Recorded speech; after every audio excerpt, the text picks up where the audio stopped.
Ngayong araw, isang murang tattoo na naman ang ibibigay natin para sa supportive wife ng Tanay Rizal na walang palag nung nainganyo magpatattoo ang kanyang partner.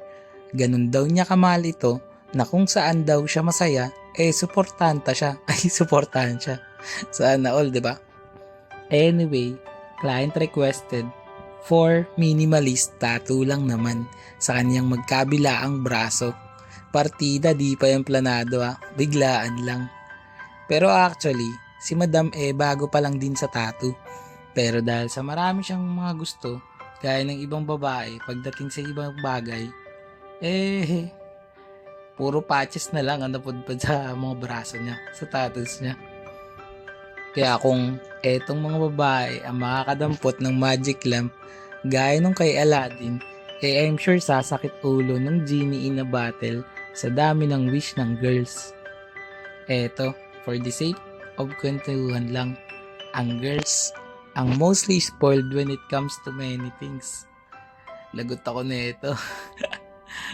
Gaya na lang, pag may lakad yung boys, naalala ko tuloy yung mga tropa ko na boys kung paano yung setup nila sa tuwing mayroon kaming lakad.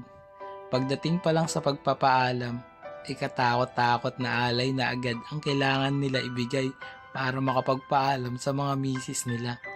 Bukod sa payagan plan A, meron din namang isama na lang plan B. Ito yung time na na-exhaust na ng mga lalaki lahat ng possible ways para makaalis ng mapayapa. Pero dahil di may enjoy, dadaanin sa away, sama na lang. At least mababantayan pa nila lahat ng mga dapat nila bantayan. Kasi ang girls, pag di yan kasama sa lakad, kailangan mo maghanda ng essay para sa full entire buong sakop lahat report pag uwi mo. Yung tipong para kang sekretary sa isang meeting na kailangan meron kang minutes o yung detalyado at magkakasunod na pangyayari. Kaya pag may nakalimutan ka, lagot. Para naman sa mga pinayagan na sinabihan ng di sige sumama ka, bahala ka na sa buhay mo.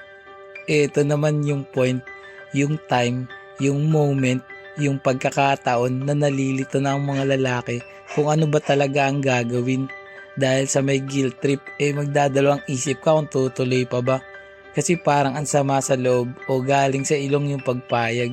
Kung aalis ka naman, malamang sasabihan ka ng, ganyan ka, alam mo namang ayaw at sinusubukan lang kita. Pero tuwang-tuwa ka naman. Oh my God, di ko na alam. Ang sakit sa ulo isipin ng mga ganyan senaryo, no?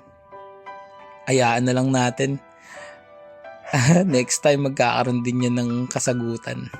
Basta mahaba na tong kwento ko na kung saan na nakarating. Para mabilis ang usapan, kontakin nyo na lang ako sa FB page More Than Vlogs. Text o tawagan ako sa cellphone number ko 0970-825-0395. Bago matapos tong video, alamin at panoorin muna natin ang tattoo client review. Let's go! Dam, tapos na yung tattoo natin. Anong masasabi mo? Masaya. Nagustuhan mo ba? Nagustuhan ko. Yun o. At saka hindi siya masakit. Patingin pa ng iba. Ayan o. Ayan. Tapos pangalan. Rate mo na 1 to 10 yung tattoo natin. 1 to 10? Oo. 1 10. 10 pinakamataas, 10. Ayos. Ulit ka pa ba? Marami pang paglalagyan, no? Sa susunod. Sige. Tatawag na lang ako ulit. Yun, no? Ganda. Si ate, taga-Tanay nga din pala yun. Sige tayo, salamat sa tiwala. Peace bomb. Yun, no?